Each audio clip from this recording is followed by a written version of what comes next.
E está começando mais um Entre Chaves, o seu podcast de desenvolvimento de software. Eu sou Felipe Chagas e hoje a gente vai falar de um tema que permeia praticamente todo e qualquer desenvolvimento hoje em dia, que é autenticação e autorização. Estou aqui do lado do Dantas. E aí, Dantas, se apresenta pra galera. Opa, e aí Chagas, meu nome é Pedro Dantas, eu sou analista de segurança aqui da DTI e o preço da segurança é um preço invisível. Também estou aqui com o meu amigo Marcelo para falar com a gente. Fala, Marcelo. Opa, e aí pessoal, sou o Marcelo, arquiteto aqui da DTI, estou atuando também na guilda de segurança nossa aqui. Bom demais, então vamos aqui, acho que é um dos primeiros episódios que a gente está falando um pouquinho mais sobre segurança especificamente, com duas partes aí fundamentais, que é autenticação e autorização. E uma coisa que já é muito comum é as pessoas confundirem, né? Um com o outro, o que é autorização, o que é autenticação. Então, eu acho que a gente poderia começar justamente aí da definição das duas palavras, né? O que é autenticação? Cara, a diferença entre os dois é de 2 dígitos. Agora você explica, né? É porque um é 401 e o outro é 403, é só isso. No, God!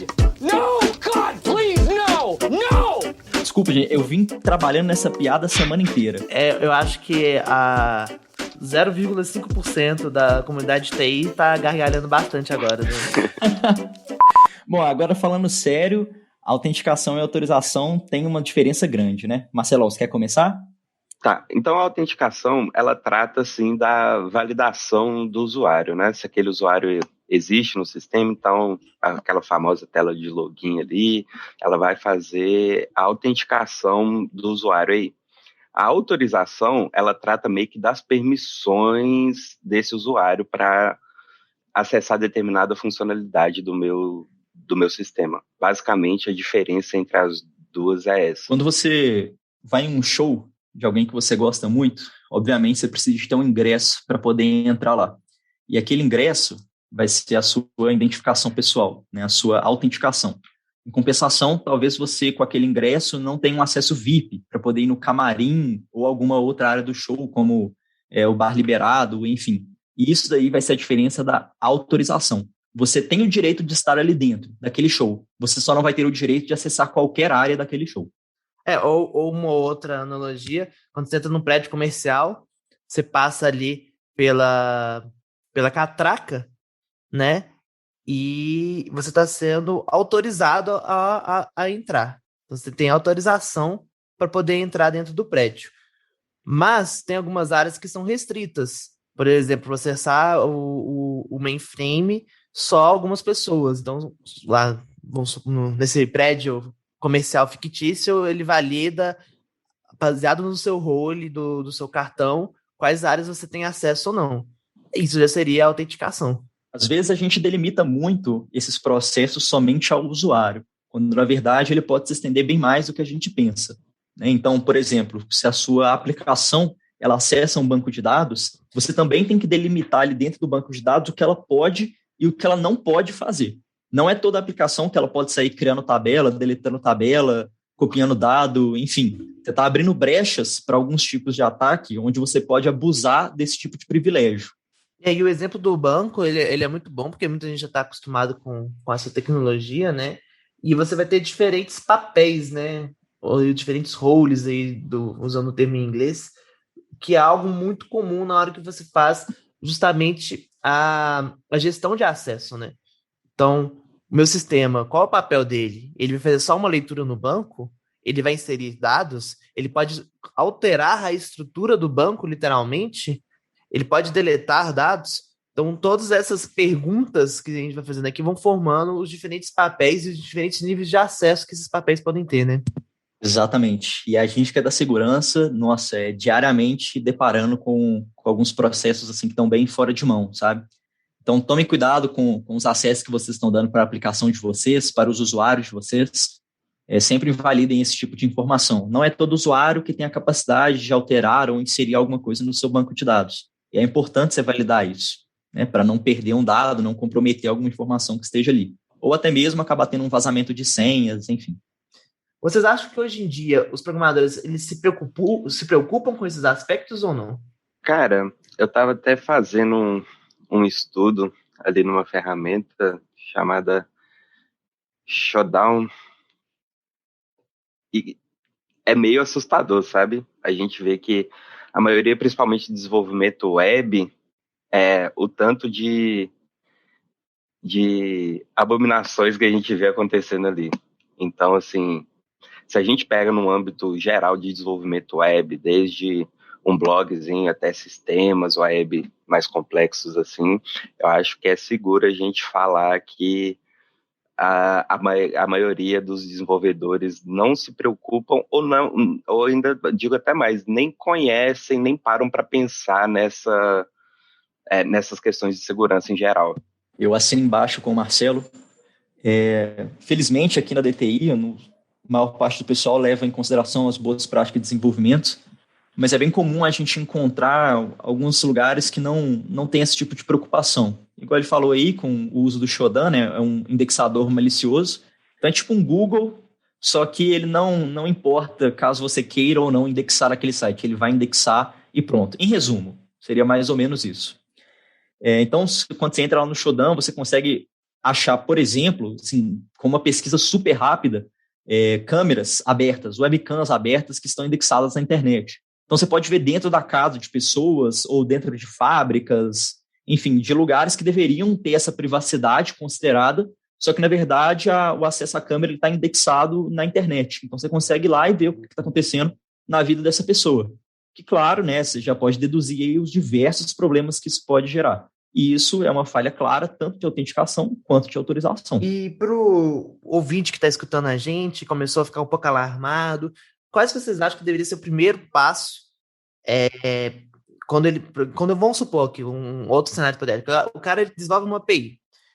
Qual deveria ser a primeira preocupação dele, então, para começar a estruturar bem um processo de autenticação e autorização? Eu acho que é a definição de papéis.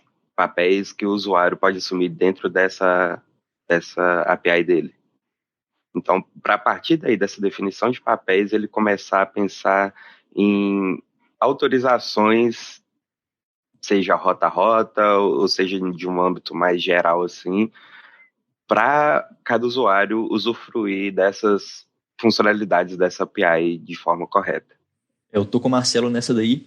A função da segurança no desenvolvimento de uma aplicação é sempre restritiva. Então, a gente quer deixar ao máximo o menor de brechas possíveis para qualquer tipo de ação. Claro, tem sempre um trade-off ali com o design, né, que vai querer umas coisas mais legais na tela, que vai querer a possibilidade do usuário facilitar a vida dele, realizando algum determinado tipo de ação, ou com a arquitetura, com a maneira com que a API foi planejada, mas essa é a função da segurança, é diminuir ao máximo o número de brechas que a gente pode deixar. E para isso, você precisa de conhecer exatamente quais são os caminhos que seu usuário pode ou não seguir. E chegando nessa questão, né, de sempre trabalhar sendo mais restritivo, tentando, né, usando até o termo aí da segurança, apesar de ser leigo, eu sei alguns termos, galera, diminuir a superfície de ataque. Quais ferramentas vocês indicam aí para a galera que, do lado do desenvolvimento mesmo, conseguir fazer melhores análises, talvez alguma análise de código estático, ou aprender mesmo quais fontes eles deveriam buscar, considerando esse cenário de, ok, preciso preocupar com a autorização e autenticação dos meus sistemas, o que eu devo fazer? Bom, acho que a primeira coisa, em termos técnicos de preocupação, o que eu iria sugerir é tome cuidado com o seu armazenamento de senhas. Se der tempo aí, a gente pode até contar um pouquinho sobre como que evoluiu isso ao longo do tempo, que é uma coisa bem legal. Mas tome cuidado com o seu armazenamento de senhas. Sempre que você puder não realizar eles, melhor. Deixa lá para o Google, para o Facebook. A galera treinada já nisso há muitos anos, são bons no que eles fazem, então evite. E sobre as ferramentas, você comentou aí sobre a ferramenta de análise estática, né, o que a gente chama de SAST. Também tem as ferramentas de análise dinâmica, que são os DAST, e ferramentas específicas para aplicações web ou interativas, né, que são os IASPs. São ferramentas muito, muito boas, principalmente para quem não tem um conhecimento técnico sobre segurança, mas tenham em mente que elas vão te retornar falsos positivos e falsos negativos.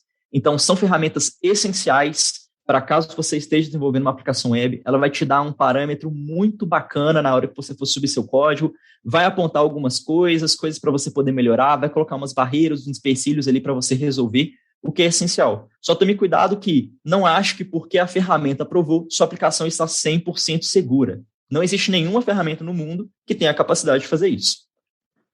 Exatamente, até porque o assunto de segurança, ele vai muito de contexto para contexto, né? Então fica complicado uma ferramenta dinâmica te dar uma margem de segurança tão grande, já que existe essa diferença e essa importância de contexto, de aplicação para aplicação. E para deixar uma recomendação, eu vou falar aqui do Snyk, SNYK. É uma ferramenta muito bacana para o desenvolvedor. Tem vários produtos dentro da empresa deles, que acho que vale a pena entrar no site, dar uma olhadinha. Tem o Free Tire, ok? Então, caso você seja um desenvolvedor independente aí, ou uma empresa que está começando, tem um produto único só, vale a pena dar uma olhada nele. Para análise dinâmica, o AspZap, pelo menos para aplicações web, que eu acho que é o mais completo, foi desenvolvido pela comunidade. Acredito que seja open source até hoje, aí se o Marcelo conseguir confirmar para a gente, mas ele tem assim, umas ferramentas bem bacanas que vale a pena você dar uma olhada também e aprender um pouquinho a usar ele. Tem algumas análises que são automatizadas, algumas análises que são semi-automatizadas, então você entra, você sugere ali para ele os parâmetros, o que ele vai fazer, e ele te dá um reporte bem bacana sobre o seu site.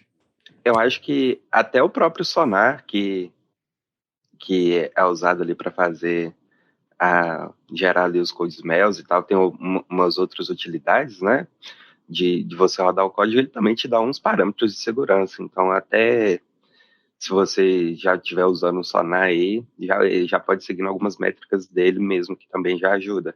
Lembrando que não apenas as métricas de segurança são diretas à segurança, né, mas cobertura de código, capacidade de manutenção, duplicação, todos esses parâmetros de qualidade geral acabam refletindo uma pontinha ali na segurança da aplicação também. Uma coisa que você comentou aí, acho que foi o Dantas, sobre a segurança vai sempre ser muito restritiva, só que vão ter forças contrárias, né? Você brincou aí a questão do design, vai querer dar mais liberdade para o usuário, e durante muito tempo, e na verdade eu acho que até hoje, grande parte das equipes de desenvolvimento, elas entendem que a segurança está ali quase como governança, sabe? E que é uma visão errada para a governança também.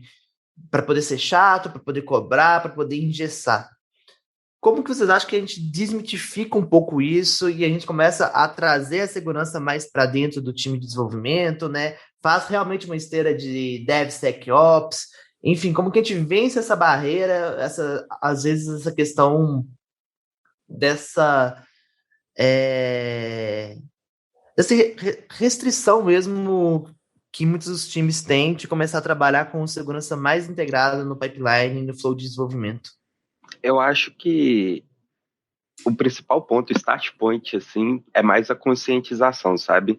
Entender a segurança, que ela é um assunto que permeia todos os estágios de desenvolvimento de um software, sabe? Então, desde a hora que você está ali pensando no seu produto, quando você está implementando ele, quando você está codando ele, quando você está mantendo aquele sistema vivo, a segurança ela permeia todos esses estágios do desenvolvimento, né? E a partir desses estágios, a pessoa tendo consciência do que ela está fazendo, vai melhorar ela dentro da própria área de atuação dela, e ela provendo um produto melhor, assim, dentro da área de atuação dela, igual eu falei, ela conseguindo chegar nesse nível de consciência, eu acho que o assunto ele começa a ficar mais enraizado e começa a ter essa ruptura de visões, sabe, que tem hoje. Essa foi uma pergunta excelente, Chagas, e é um dos trabalhos que eu estou fazendo aqui agora. A segurança, ela realmente tem essa visão de ser um pouco mais chata, de fato, mas talvez há um tempo atrás outras áreas também tivessem essa visão, como o DevOps, né? Então, se você tem que ter uma determinada qualidade de código, tem que passar por uma esteira, tem que seguir esses procedimentos aqui, e talvez os devs eles não entendessem isso na época. Mas qual que é a função de qualquer incremento que a gente faz para um time de desenvolvimento? É gerar valor, seja para o cliente, seja para o nosso usuário final, a gente precisa gerar valor com aquilo que a gente está colocando ali dentro. E o time de DevOps fez isso muito bem. Ele conseguiu demonstrar que